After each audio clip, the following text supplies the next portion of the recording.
গাজীপুরের কালীগঞ্জে জাতির পিতা বঙ্গবন্ধু শেখ মুজিবুর রহমান জাতীয় গোল্ড কাপ ফুটবল টুর্নামেন্ট অনূর্ধ্ব-17 বালক ও বঙ্গমাতা শেখ ফজিলাতুন্নেছা মুজিব জাতীয় গোল্ড কাপ ফুটবল টুর্নামেন্ট অনূর্ধ্ব-17 বালিকার ফাইনাল ম্যাচ অনুষ্ঠিত হয়েছে। কালীগঞ্জ উপজেলা প্রশাসনের সহযোগিতায় যুব ও ক্রীড়া মন্ত্রণালয় কর্তৃক আয়োজিত ফাইনাল ম্যাচ দুটি শুক্রবার বিকেলে কালীগঞ্জ সরকারি শ্রমিক কলেজ মাঠে অনুষ্ঠিত হয়। এতে প্রধান অতিথি হিসেবে উপস্থিত ছিলেন গাজীপুর ৫ আসনের সংসদ সদস্য বীর মুক্তিযোদ্ধা আখতারুজ্জামান। খেলাধুলা হবে তত মাদকের যে নেশা সেটা হ্রাস পাবে।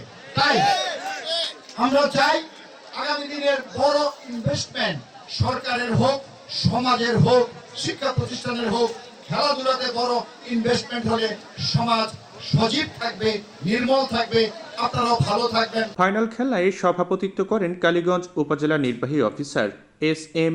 ইমাম রাজি টুলু। আমাদের উপজেলা কমিটির সিদ্ধান্ত ক্রমে আমরা বিভিন্ন ভেন্যুতে খেলাটা করেছি যাতে বঙ্গমাতা এবং বঙ্গবন্ধুর নামে যে খেলাটা হয় সেটা যেন ছড়িয়ে পড়ে সর্বসাধারণের মাঝে। তো আজকে আমার মনে হয় আমাদের পরিশ্রমটা সার্থক হয়েছে। এই কারণে আমাদের কিছু এখানে সাবেক ফুটবলার আছেন।